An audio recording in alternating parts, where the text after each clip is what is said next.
হর্ষবর্ধন যে গত কয়েকদিন আগে যে কথাটা বললো, এটা তো অ্যালার্মিং।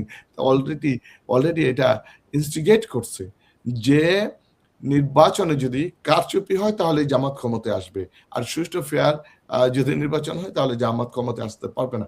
এর মানেটাই হচ্ছে তারা কিন্তু এটা অ্যালার্মিং তার এই বক্তব্যটা। এবং পার্শ্ববর্তী দেশ তো তারা রেডি হয়ে রয়েছে বাংলাদেশে কিভাবে একটা বিশৃঙ্খল পরিবেশ তৈরি করা যাবে, কিভাবে একটা মানে অস্থিতিশীল পরিবেশ তৈরি করে নির্বাচনটাকে বানচাল করে দেওয়া যায়। এটা কোনো দলের নেতৃবৃন্দ বলেছে আপনার নির্বাচন কেন্দ্রে যাবেন, যদি দাঁড়িপাল্লায় ভোট দেন, ভোট দিয়ে ফেরত আসতে পারবেন না, আবার যে সুস্থভাবে ফেরত আসা যাবে না, লাঠি সোটা নিয়ে নির্বাচন কেন্দ্রে যেতে হবে, কেন্দ্র দখল করা হবে।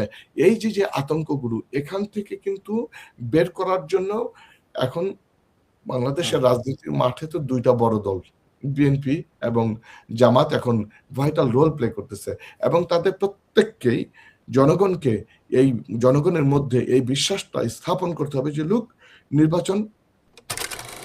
আমি আমার প্রাথমিক আলোচনায় বলেছি যে আসলে নির্বাচন হওয়ার জন্য কি কি কন্ডিশন বা কার কি দায়িত্ব রয়েছে, এটা আপনার এই কোশ্চেনটার আনসারের পূর্বে ছোট্ট করে একজনের কথা একটু আসলে বলতে হয়, যে আমির ভাই, উনি বলছে যে আওয়ামী লীগের বিচার কেমনে করতে পারে বা হচ্ছে না বা হবে এরকম। তো আমি তার গাথার্থে একটু বলতে চাই, আওয়ামী লীগের বিচার হচ্ছে, বিচার চলমান রয়েছে, ট্রাইব্যুনাল গঠন করা হয়েছে। আওয়ামী লীগের চিফ যে শেখ হাসিনার অবর্তমান, তার বিচার হচ্ছে, তার গ্রেফতারি পরোয়ানা জারি থেকে শুরু করে রায় পর্যন্ত হয়েছে। গভর্নমেন্ট চেষ্টা করছে এবং অন্যান্য যে পারপিটেটর গুলো রয়েছে তাদেরকেও আইনের আওতায় নিয়ে এসে বিচার চলমান। এখন আপনি বরং এটা বলতে পারতেন, কোশ্চেনটা এমনটা হলে সবচেয়ে মনে হয় প্যানেলিস্টদের আলোচনা করতে বা চিন্তার খোরাক হইতে পারতো, যে রাজনৈতিক কোন গভর্নমেন্ট আসার পরে কি এই বিচার প্রক্রিয়াটা চলমান থাকবে কিনা।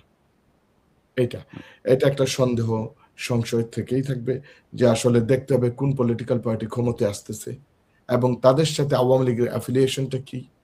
এই অনেকগুলো ইফস বাটের সাথে এটার সাথে সংযুক্ত হবে। তবে এখনো পর্যন্ত যা বোঝা যাচ্ছে, বর্তমান interim government they are very much committed, যে আওয়ামী লীগের এবং যে স্বৈরাচারী সরকারের যে বিচারের ক্ষেত্রে তারা জিরো টলারেন্স দেখাচ্ছে এবং বিচার প্রক্রিয়া চলছে।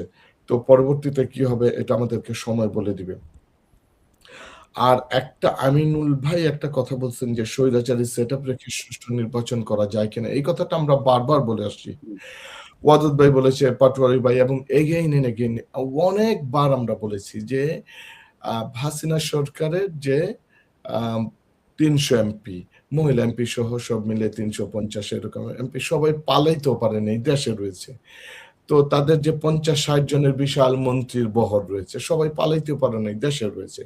তাদের যে বিশাল যে ডিসি এসপি থেকে শুরু করে যে সমস্ত ছাত্রলীগ যুবলীগের গুন্ডা পান্ডাদেরকে যে তারা ডিসি এসপি বানিয়েছে, সচিব বানিয়েছে, উপসচিব করেছে, যুগ্ম সচিব করেছে, তারা স্টিল দেশে রয়েছে, তারা সবাই তো পালায়নি। তারা যখনই সুযোগ পাবে তারা কিন্তু আওয়ামী লীগকে সার্ভ করবে। এখন আওয়ামী লীগকে সার্ভ করবে কিভাবে? একটা কথা আমরা সবাই জানি যে শত্রু আমার বন্ধু হয়, ঠিক না? যে এই গভর্নমেন্টকে পদে পদে বাধাগ্রস্ত করবে। আমরা দেখেছি যে এই গভর্নমেন্ট যাতে ইন্টারিম গভর্নমেন্ট যাতে ফুল ফাংশনিং না হতে পারে, সচিবালয়ে শতাধিকের উপরে, সচিবালয় থেকে শুরু করে বিভিন্ন জায়গায় আক্রমণ হয়েছে, পুলিশের উপর আক্রমণ, মিছিল মিটিং একের পর হয়েছে, যাতে কোনো কাজ না করতে পারে। এখন সর্বশেষ তারা কোথায় শেষ প্যারেকটা মারার চেষ্টা করবে নির্বাচনের ক্ষেত্রে। নির্বাচনটা যাতে ভুন্ডুল হয়, নির্বাচনটা যাতে সুষ্ঠু না হয়, নির্বাচনটা যাতে প্রশ্নবিদ্ধ হয়, এই কাজটা তারা করবে, করার চেষ্টাই করবে। তো এর জন্য যেটা করণীয় দরকার ছিল সেটা তো ইউনূস সরকারের অনেক ভালো গুণ আছে, ভালো দিক আছে, বিএনপির অনেক ব্যর্থতা রয়েছে বা বিএনপি পদে পদে বাধা দিয়েছে, কথাগুলো সত্য। কিন্তু আমি এর চাইতেও বেশি বা বড় সত্য বলে মনে করি বা আমি চিন্তা করি, যদি ইউনূস সরকার তার নিজের ব্যাকবোনের উপরে মানে মজবুত ভাবে দাঁড়াতে পারত, তাহলে হ্যাঁ অনেক কিছুই তাদের পক্ষে করা সম্ভব ছিল। সব ক্ষেত্রে রাষ্ট্র বিশেষ করে বিপ্লবের পরে, অভ্যুত্থানের পরে কোন সরকারকে এত সুশীল, এত ভদ্র হইলে হয় না। পৃথিবীর ইতিহাসে এটা নাই। পৃথিবীর ইতিহাস যেটা আমরা দেখেছি বিপ্লবের পরে যে সরকারগুলো আসে সবসময় অ্যাগ্রেসিভ সরকার হয়। সব আপনার পৃথিবীর বিপ্লবের ইতিহাসগুলো দেখেন এবং ড্রাস্টিক ডিসিশন নেয়। আমি অজস্র উদাহরণের কথা বিগত অনেক শোতে বলেছি, অনেকভাবে বলেছি। কিন্তু আমাদের এই ইউনূস সরকার মানে টু মাচ ভদ্র, টু মাচ সুশীল। বাংলাদেশ তো এটা এত সুষ্ঠু সুন্দর এই সুশীলের দেশ না। যেখানে ১৮ কোটি মানুষের ১৮ কোটি মানুষই রাজনীতি করে। সেই ভিক্ষুক থেকে শুরু করে ভিক্ষুকরাও রাজনীতি করে। মানে এই পর্যায়ে। এখন যে বিষয়টা মনির ভাই আপনি বললেন যে আসলে নির্বাচন হবে কিনা, ভুল হতে পারে কিনা। দেখেন নির্বাচন হওয়ার জন্য যে সমস্ত প্রিকন্ডিশনস গুলো রয়েছে আমি বলেছি যে গভর্নমেন্ট হিমসেলফ একটা রেসপন্সিবিলিটিস রয়েছে। তার যদি রেসপন্সিবিলিটিস ফেল করে পারফর্ম না করতে পারে তারপরে দেয়ার ইজ এ কোয়েশ্চেন। তারপরে নির্বাচন কমিশনের এবং রাজনৈতিক দলগুলো। কিন্তু আমি স্টিল বিশ্বাস করি নির্বাচনটা হবে এখনো পর্যন্ত। যদি না কারণ হচ্ছে এখানে একটা কথা সবাই বলার চেষ্টা করে বা বলতেছে। অনেক পার্সোনালি শুনেছি বা বিভিন্ন জায়গা থেকে। কোন একটা পক্ষ যদি এমন হয় যেমন ছোটকালে আমরা অনেক সময় দেখেছি বা আপনারও মনে হয় ছোটকালে খেলাধুলার সময় যখন আমরা একটা পক্ষ যদি না পারে যে যা খেলবো না একটা কিছু দিয়ে খেলাটাকে ভুন্ডুল করে দেওয়া। এখন এমনটা যদি হয় এই রকমটা হওয়ার কথা না, হবে না।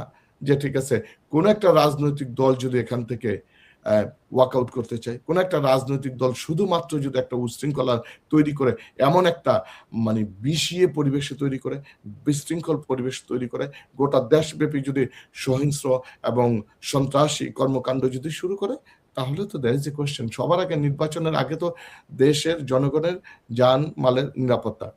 এখন নির্বাচন হওয়ার জন্য আমি মনে করি যেটা নির্বাচন কমিশনকে আরো দায়িত্বশীল ভূমিকা পালন করতে হবে। আরো শক্ত ভূমিকা পালন করতে হবে। এই যে ডে বাই ডে যে সমস্ত ঘটনাগুলো ঘটতেছে, এই ঘটনার মাত্রা বাড়বে। কারণ এগেইন অ্যান্ড এগেইন একটা কথা আমরা বারবার বলতেছি, কম বেশি সবাই বলার চেষ্টা করছে। যে স্বৈরাচারী হাসিনা সরকার পালিয়েছে কিন্তু তার সবাই পালায়নি। হাসিনার যে কর্মী বাহিনী তাদের হাতে একটা বিশাল টাকা রয়েছে, তাদের একটা অস্ত্র রয়েছে, এগুলো তো রয়েছে, এগুলো তো তারা সদ্ব্যবহার করবে এবং তারা চাইতো as quick as possible যে রাজনীতির মাঠে ফেরত আসতে এবং পার্শ্ববর্তী দেশ একটা ওই যে হর্ষবর্ধন যে গত কয়েকদিন আগে যে কথাটা বলল এটা তো অ্যালার্মিং। অলরেডি এটা ইনস্টিগেট করছে যে নির্বাচনে যদি কারচুপি হয় তাহলে জামাত ক্ষমতায় আসবে। আর সুষ্ঠু ফেয়ার যদি নির্বাচন হয় তাহলে জামাত ক্ষমতায় আসতে পারবে না। এর মানেটাই হচ্ছে তারা কিন্তু এটা অ্যালার্মিং তার এই বক্তব্যটা। এবং পার্শ্ববর্তী দেশ তো তারা রেডি হয়ে রয়েছে। বাংলাদেশে কিভাবে একটা বিশৃঙ্খল পরিবেশ তৈরি করা যাবে? কিভাবে একটা মানে অস্থিতিশীল পরিবেশ তৈরি করে নির্বাচনটাকে বানচাল করে দেওয়া যায়? এটা যদি হয় তাহলে তাদের জন্য লাভ হবে। এবং স্বৈরাচারী যে হাসিনা তার যে গভর্নমেন্ট এবং এই আওয়ামী লীগ খুব দ্রুত এই রাজনীতির মাঠে ফিরতে পারবে। আমার যে মুদ্রা কথাটা সেটা দেখেন একটা বিষয় সেটা হলো যে আমরা সবাই প্রত্যেকটা দলই রাজনীতি করে জনগণের জন্য। সবাই কিন্তু এই যে ভোট চায়, একেকজন এই যে পলিসির কথা বলতেছে এবং বিভিন্ন ধরনের ইশতেহার, প্রত্যেকটা ইশতেহার কিন্তু জনগণকে নিয়েই সবাই। তো যদি সেটাই হয়ে থাকে তাহলে এই যে জনগণের জানমাল নিরাপত্তার নিশ্চয়তা বিধানের জন্য তাদের যে দায়-দায়িত্ব এবং তাদের যে কর্মী বাহিনী এটাকে তারা কেন কন্ট্রোল করতে পারতেছে না? এটা এট এনি কস্ট কন্ট্রোল করতেই হবে। তা নাহলে নির্বাচন ভণ্ডুল হলে যদি এই মাত্রাটা যদি ডে বাই ডে যদি বাড়তেই থাকে তাহলে there is a পসিবিলিটি এরকম একটা। আরেকটা বিষয় হচ্ছে আমি আরেকটা বিষয় জোর দিয়া এগেইন এন্ড এগেইন বলতে চাই রাজনৈতিক দলগুলোকে তাদেরকে এই কথাটা খুব নিশ্চয়তার সাথে দায়িত্বশীলতার সাথে জনগণকে বলতে হবে, বুঝাতে হবে যে একটা সুন্দর পরিবেশে, উৎসব মুখর পরিবেশে আপনারা সবাই ভোটাধিকার প্রয়োগ করতে পারবেন, আপনারা ভোট দিতে পারবেন। যে বিগত সময়গুলোতে আমরা দেখেছি কোন দলের নেতৃবৃন্দ বলেছে, আপনার নির্বাচন কেন্দ্রে যাবেন, যদি দাঁড়িপাল্লায় ভোট দেন, ভোট দিয়ে ফেরত আসতে পারবেন না। আবার যে সুস্থভাবে ফেরত আসা যাবে না, লাঠি সোঁটা নিয়ে নির্বাচন কেন্দ্রে যেতে হবে, কেন্দ্র দখল করা হবে। এই যে আতঙ্কগুলো, এখান থেকে কিন্তু বের করার জন্য এখন বাংলাদেশের রাজনীতির মাঠে তো ২ টা বড় দল। বিএনপি এবং জামাত এখন ভাইটাল রোল প্লে করতেছে এবং তাদের প্রত্যেককেই জনগণকে এই জনগণের মধ্যে এই বিশ্বাসটা স্থাপন করতে হবে যে, "লুক, নির্বাচন সুন্দরভাবে হবে এবং নির্বাচন হবে।" আপনাদের জানমালের দায়িত্ব, নিরাপত্তা, নিশ্চয়তা যেমন গভর্নমেন্ট করবে, পুলিশ করবে, র‍্যাব, আর্মি করবে, পাশাপাশি আমরাও ভলান্টিয়ার থাকবো। যাতে কোনরূপ অনাকাঙ্ক্ষিত পরিবেশ তৈরি না হয়। যদি অনাকাঙ্ক্ষিত পরিবেশ তৈরি হয়, তাহলে কি হবে? যদি একটা নির্বাচন ভণ্ডুল হয়, তাহলে কি হবে? বলেন তো? আবার একটা ১১ মতো গভর্নমেন্ট আসবে। না এই গভর্নমেন্ট লম্বা সময় থাকবে।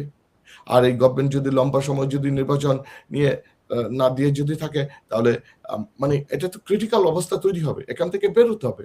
বের হতে হবে। এখন বের হওয়ার জন্য রাজনৈতিক দলগুলোকেই তাদের ভূমিকা পালন করতে হবে। এটা না হলে কিন্তু আ বা এখান শেষ করতে হবে। পরিশেষে আপনার মাধ্যমে যে কথাটা বলতে চাই, এগেইন এই যে আজকেও যে ভোলা বা কুমিল্লাতে যে ঘটনাগুলো ঘটলো, এটা একেবারেই অনাকাঙ্ক্ষিত, অনভিপ্রেত। এক্ষেত্রে আমি মনে করব যে বড় রাজনৈতিক দলগুলোর রাজনৈতিক নেতৃবৃন্দদেরকে দায়িত্বশীল ভূমিকা পালন করতে হবে।